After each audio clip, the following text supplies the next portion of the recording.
नमस्कार, bulletin 13 news मध्ये आपले स्वागत आहे। बुलेटिनच्या बातमीपत्रात महत्त्वाच्या घडामोडी आपण पाहत आहोत। नमस्कार, बुलेटिन 13 न्यूजवर एक महत्त्वाची विशेष बातमी पाहत आहोत। बातमी आहे अंमली साठ्यासंदर्भातली।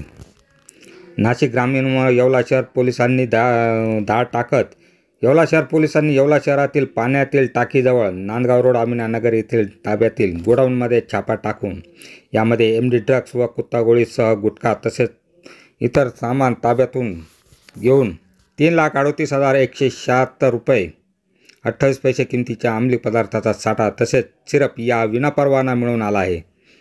नशेसाठी विक्री करण्यासाठी गोडाऊनमध्ये लपून ठेवण्यात आल्याच्या उद्देशाने ही 3 जणांच्या विरोधात NDPS कायद्याअंतर्गत कलम 8C 21A 21B तसेच भारतीय न्याय संहिता कलम 123 275 278 असा गुन्हा दाखल करण्यात आला असून संबंधित गुन्ह्याचा तपास येवला शहर पोलीस करीत आहे।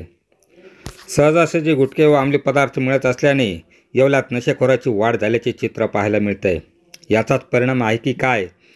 येवला विंचूर चौक फुलीवरील बुलेटिन 13 न्यूजने याबाबत नशेखोरांची फ्रीस्टाईल या मथळ्याखाली बातमी प्रसारित केली होती।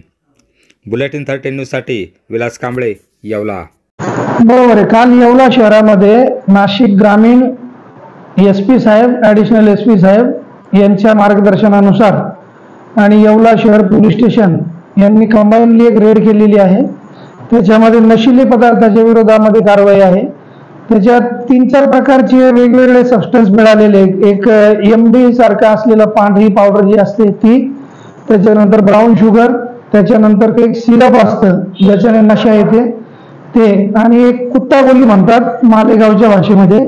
तर अशा 4 प्रकारचे ड्रग्ज वेगवेगळे मिळालेले आहेत आणि त्याच आरोपीच्या दुसऱ्या भावाच्या घरामधून सुद्धा गुटख्याच्या पुड्या मिळालेल्या आहेत। असा टोटल साधारण 4.5-5 लाखाची ती रेड झालेली आहे।